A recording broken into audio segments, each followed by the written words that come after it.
Good morning dear student. आज हम कक्षा 8 हिंदी का अध्याय 3 का अध्ययन करेंगे, जिसका नाम है शेर और तोमचा। शेर और तोमचा एक कहानी है और इस कहानी में संवेदनशील प्राणी यानी कि दूसरों पर दया करने वाला नहीं, जानवर भी कभी कभी दूसरों पर क्या कर देते हैं, दया कर देते हैं। वो भी अपने ऊपर किए उपकार का बदला हमेशा चुकाते हैं। भले ही मनुष्य अपने पर किए गए उपकार का बदला न चुकाए, उस उपकार को भूल जाए, लेकिन जानवर क्या है, अगर जानवर के ऊपर किसी ने कोई उपकार किया है तो वो अपने ऊपर किए उपकार को कभी नहीं भूलते। वो हमेशा उसे याद रखते हैं और समय आने पर उसकी जो कीमत वो चुका देते हैं, यानी कि उस उपकार का बदला वो चुका देते हैं। तो ऐसी ही कहानी है शेर, जो कि एक हिंसक प्राणी है, फिर भी वो अपने ऊपर किए गए उपकार को नहीं भूलता। जो व्यक्ति इस पर दया करता है वह उसकी हमेशा क्या करता है, रक्षा करता है। तो अब शेर पर ऐसे कौन सा उपकार किया गया है और तोमचा कौन है, इस कहानी का नाम शेर और तोमचा कैसे रखा गया, तो ये हम कहानी पढ़कर इसका अध्ययन कर लेंगे। तो सबसे पहले इस कहानी में क्या और किसके बारे में बताया गया है, इस कहानी का अर्थ क्या है, इस कहानी से हमें क्या शिक्षा मिलती है, ये देखो। मनुष्य एक संवेदनशील प्राणी है, परंतु संवेदनशीलता का यह भाव सभी प्राणियों में संसार के अन्य प्राणियों में भी पाया जाता है।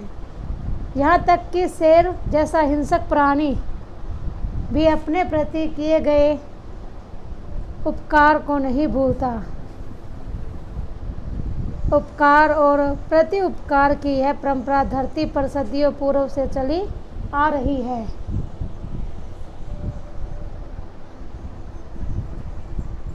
जंगल के बहुत से प्राणी मांसभक्षी होने के कारण अपने भोजन के लिए वहाँ अन्य जंतुओं के शिकार पर आश्रित होते हैं। फिर भी जंगली प्राणी अपने आश्रय स्थल यानी जंगल को नष्ट नहीं करते।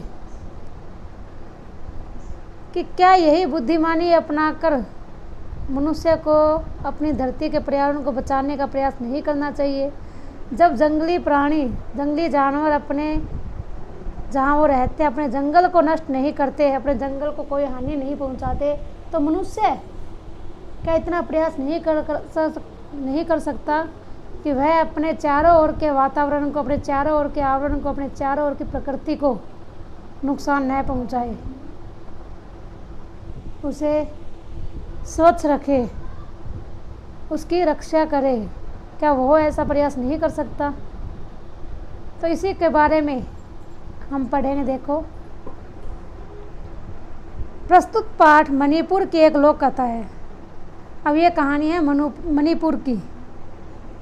इस कहानी में उपकार तथा कृतज्ञता के भाव को अत्यंत सजीव वर्णन हुआ है।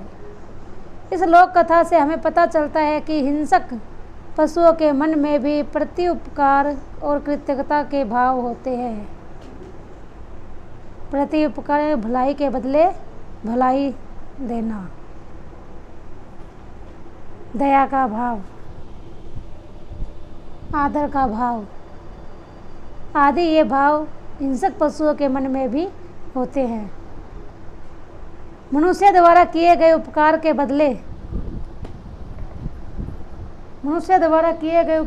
बदले शेर जैसे भयानक पशु भी अपनी स्वाभाविक हिंसा की प्रवृत्ति त्याग कर उपकार का बदला चुकाना जानते हैं।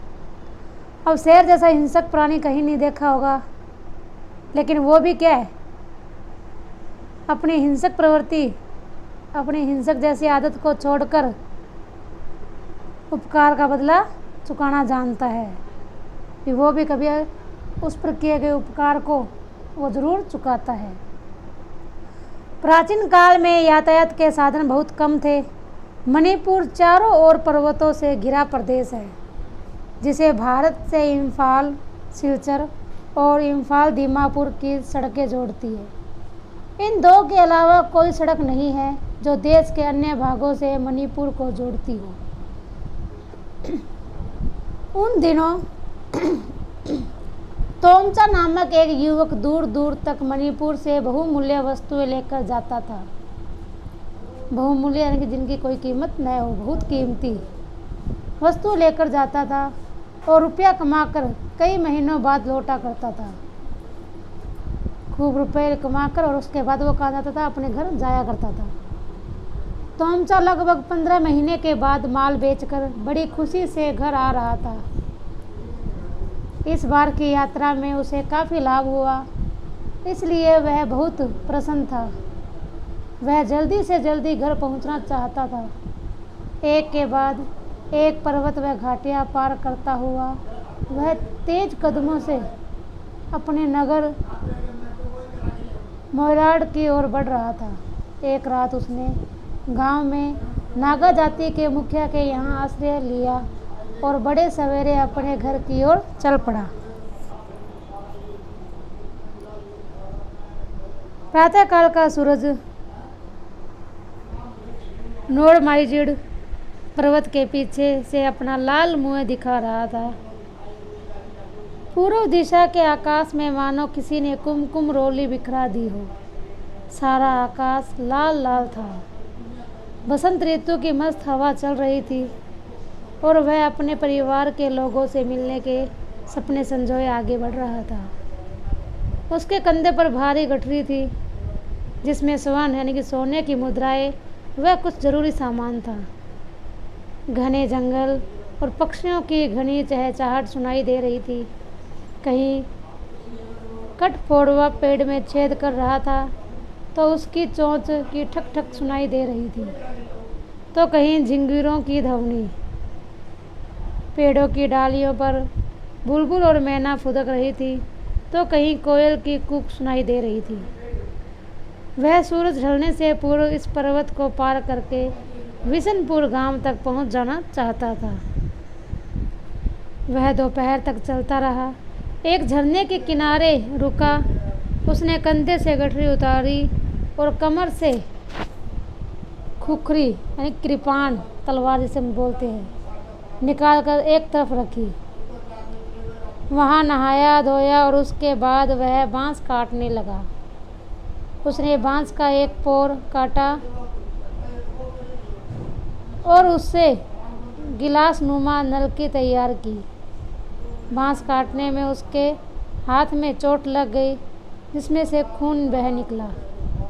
अतः उसने ऊंची सुंबल, एक प्रकार का जो पौधा होता है सबसे ऊंचा, के पत्ते तोड़े और उन्हें हाथ से मलकर अपने घाव पर लगा दिया। यानी कि आयुर्वेदिक दवाई उसने तैयार की।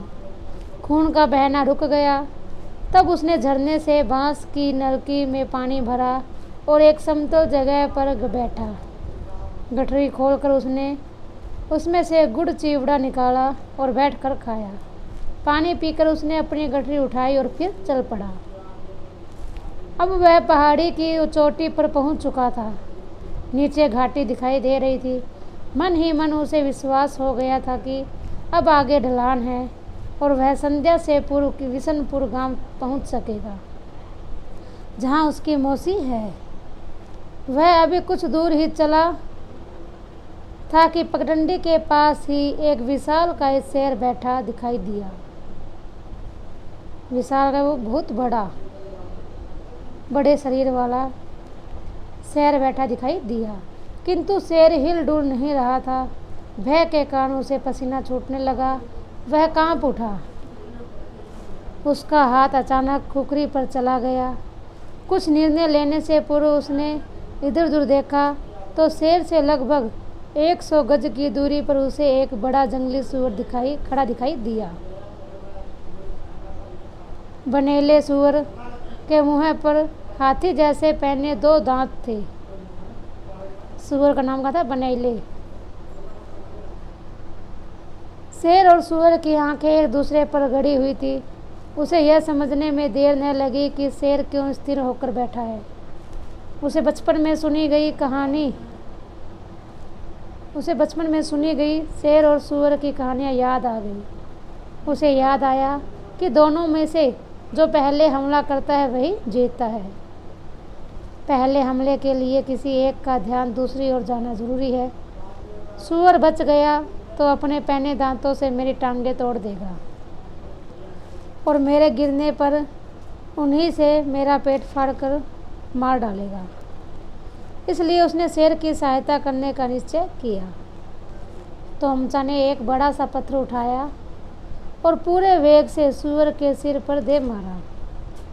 सूअर पत्थर की चोट से तिलमिला उठा और इससे पहले कि वह स्थिति को समझे शेर उस पर टूट पड़ा। शेर ने सूअर पर पंजे का भरपूर वार किया। सूअर चीखता चिल्लाता पास के खड्डे में गिर पड़ा। शेर भी उसके पीछे लपका। तोमचा संकट टला जानकर तेजी से चल पड़ा। कुछ दूरी पर उसे खून से लथपथ कोई चीज़ पगडंडी के बीच पड़ी दिखाई दी। वह घबराया, परंतु निकट जाकर देखने पर ज्ञात हुआ कि वह सूअर का सिर था। वह उसके बगल में आगे बढ़ गया। कुछ ही दूर चला कि वह खोपड़ी फिर उसे आगे रास्ते में पड़ी दिखाई दी। उसके आश्चर्य का ठिकाना न था। वह सोच रहा था कि खोपड़ी यहाँ कैसे पहुँची कि उसे पास की झाड़ियों में सरसराहट सुनाई दी। उसने दाहिने मुड़कर देखा तो शेर बैठा था। उसकी आंखों में कृतज्ञता का भाव था। वह बैठा अपनी जीभ से अपने ही मुँह को चाट रहा था, मानो वह अपने प्रति किए गए उपकार का बदला चुकाना चाहता हो।